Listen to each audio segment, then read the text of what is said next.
Jai Hind, welcome to Tejas easy English. ಸ್ನೇಹಿತರೆ, ಇವತ್ತಿನ ವಿಡಿಯೋದಲ್ಲಿ ನಾವು ದಿನಾಲು ಬಳಸುವಂತಹ ಚಿಕ್ಕ ಚಿಕ್ಕ 30 ಇಂಗ್ಲಿಷ್ ವಾಕ್ಯಗಳ ಅಭ್ಯಾಸ ಮಾಡೋಣ. ಮೊದಲ ವಾಕ್ಯ ಈ ರೀತಿ ಇದೆ. ಹೆಚ್ಚೇನೂ ಇಲ್ಲ, ಹೆಚ್ಚೇನೂ ಇಲ್ಲ. Nothing much, nothing much. ನಿಮ್ಮ ಇಷ್ಟದಂತೆ ಆಗಲಿ ಅಂತ ಹೇಳ್ತಿರ್ತೀವಿ. As your wish, as your wish. ಸ್ವಲ್ಪನೂ ಇಲ್ಲ, ಸ್ವಲ್ಪನೂ ಇಲ್ಲ. Not a bit, not a bit. ನಿನ್ನ ಮಾತು ಉಳಿಸಿಕೋ, ನಿನ್ನ ಮಾತು ಉಳಿಸಿಕೋ. Have your say, have your say. ಅದನ್ನು ಇನ್ನೊಂದು ರೀತಿಯೂ ಹೇಳ್ತೀವಿ, ಕೀಪ್ ಯುವರ್ ಪ್ರಾಮಿಸ್. ನಗುತ್ತಾ ಇರು, ನಗುತ್ತಾ ಇರು. Keep smiling, keep smiling. ನಾನು ಆಭಾರಿಯಾಗಿದ್ದೇನೆ, ನಾನು ಕೃತಜ್ಞನಾಗಿದ್ದೇನೆ ಅನ್ನುವ ಅರ್ಥದ ವಾಕ್ಯ ಇದು. I am grateful, I am grateful. ಇದು ನನ್ನ ತಪ್ಪು, ಇದು ನನ್ನ ತಪ್ಪು. ಇಟ್ ಈಸ್ ಮೈ ಫಾಲ್ಟ್ ಅಥವಾ ಇಟ್ ಈಸ್ ಮೈ ಮಿಸ್ಟೇಕ್. ನಾನು ಒಪ್ಪುವುದಿಲ್ಲ, ನಾನು ಒಪ್ಪಲ್ಲ. ಐ ಡಿಸ್ಅಗ್ರಿ ಅಥವಾ ಐ ಡೋಂಟ್ ಅಗ್ರಿ. ನೀನು ತಡವಾದೆ, ನೀನು ಲೇಟಾಗಿ ಬಂದೆ. You are late, you are late. ಅವನು ಇಲ್ಲಿ ಇಲ್ಲ, ಅವನು ಇಲ್ಲಿ ಇಲ್ಲ. He is not here, he is not here. ಅದನ್ನೇ ಅವಳು ಇಲ್ಲಿ ಇಲ್ಲ ಅನ್ಬೇಕಾದ್ರೆ ಶೀ ಈಸ್ ನಾಟ್ ಹಿಯರ್. ಅವರು ಇಲ್ಲಿ ಇಲ್ಲ ಅನ್ಬೇಕಾದ್ರೆ ದೇ ಆರ್ ನಾಟ್ ಹಿಯರ್. ನನಗೆ ಹೋಗಲು ಬಿಡು, ನನಗೆ ಹೋಗಕ್ಕೆ ಬಿಡು. ಲೆಟ್ ಮಿ ಗೋ, ಲೆಟ್ ಮಿ ಗೋ. ಅವನಿಗೆ ಹೋಗಲು ಬಿಡು, ಲೆಟ್ ಹಿಮ್ ಗೋ. ಅವಳಿಗೆ ಹೋಗಲು ಬಿಡು, ಲೆಟ್ ಹರ್ ಗೋ. ಅವರಿಗೆ ಹೋಗಲು ಬಿಡು, ಲೆಟ್ ದೆಮ್ ಗೋ. ಈ ರೀತಿ ನಾವು ವಾಕ್ಯವನ್ನು ಕೂಡ ಚೇಂಜ್ ಮಾಡ್ತಾ ಹೋಗ್ಬೋದು. ಗಮನವಿಟ್ಟು ಕೇಳು, ಗಮನವಿಟ್ಟು ಕೇಳಿ ಅಥವಾ ಗಮನವಿಟ್ಟು ಕೇಳು. Listen carefully, listen carefully. ನಾನು ಹೋಗಬೇಕಾಗಿದೆ, ನಾನು ಹೋಗಲೇಬೇಕಾಗಿದೆ ಅನ್ನುವ ಅರ್ಥ ಇದು.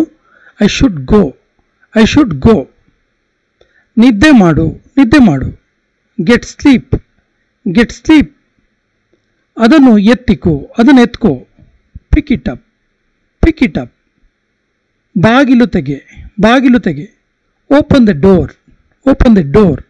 ಅದೇ ಬಾಗಿಲು ಮುಚ್ಚು ಅನ್ನೋದಕ್ಕೆ close the door, close the door. ಧ್ಯಾನ ಕೊಡು ಅಥವಾ ಗಮನ ಕೊಡು. Pay attention, pay attention. ಇದನ್ನು ಮಾಡು. Do it, do it. ಮತ್ತೆ ಸಿಗೋಣ, ಮತ್ತೆ ಸಿಗೋಣ. See you later, see you later. ಹಿಂದೆ ಹೋಗು. Get back, get back. ಆರೋಗ್ಯವಾಗಿರು. Be healthy. ಸಂತೋಷವಾಗಿರು. Be happy. ಈ ರೀತಿ ಬಿ ಸೇರಿ ಆಗಿರು ಎನ್ನುವ ಅರ್ಥದ ವಾಕ್ಯಗಳನ್ನು ನಾವು ಮಾಡ್ತೀವಿ. ಏನು ನಡೀತಾ ಇದೆ? What's going on, what's going on ಅಥವಾ ವಾಟ್ಸ್ ಹ್ಯಾಪನಿಂಗ್, ವಾಟ್ಸ್ ಹ್ಯಾಪನಿಂಗ್ ಕೂಡ ಹೇಳ್ಬೋದು. ಇದು ಸಾಧ್ಯ ಇದೆ. It is possible. Yes, it is possible. ಇದು ನಿನಗೋಸ್ಕರ. ಇಟ್ ಈಸ್ ಫಾರ್ ಯು ಅಥವಾ ದಿಸ್ ಈಸ್ ಫಾರ್ ಯು. ಶಾಂತವಾಗು. Calm down, calm down. ನಾನು ಅಲ್ಲಿಗೆ ಹೋಗುತ್ತೇನೆ, ನಾನು ಅಲ್ಲಿ ಹೋಗ್ತೇನೆ. I will go there, I will go there. ನನಗೆ ಮಾತಾಡಲು ಬಿಡು, ನನಗೆ ಮಾತಾಡೋಕೆ ಬಿಡು. Let me speak, let me speak. ಇದನ್ನು ತುಂಬ ಸರಿ ಈ ವಾಕ್ಯವನ್ನು ನೋಡಿದ್ದೀವಿ. ಲೆಟ್ ಅನ್ನುವ ಪದ ಇರುವಂಥ ವಾಕ್ಯಗಳು. ಲೆಟ್ ಅಂದರೆ ಬಿಡು ಅನ್ನೋ ಅರ್ಥ.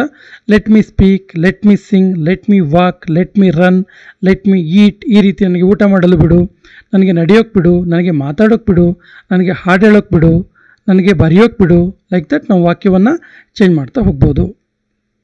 ಮತ್ತೆ ಮಾಡು. Do it again, do it again. ಅವನು ನಗಲು ಪ್ರಾರಂಭಿಸಿದ. ಅವನು ಯಾವುದೊಂದು ಜೋಕ್ ಕೇಳಿದ ತಕ್ಷಣ ನಗಾಡೋಕ್ಕೆ ಶುರು ಮಾಡ್ದ ಅಥವಾ ನಗೋಕ್ಕೆ ಪ್ರಾರಂಭ ಮಾಡ್ದ ಅನ್ನುವ ಅರ್ಥದ ವಾಕ್ಯ ಇದು. He began to laugh, he began to laugh. ನಾನು ಯೋಚಿಸಲು ಪ್ರಾರಂಭಿಸಿದೆ. ಇದು ಕೊನೆಯ ವಾಕ್ಯ. ನಾನು ಯೋಚಿಸಲು ಪ್ರಾರಂಭಿಸಿದೆ.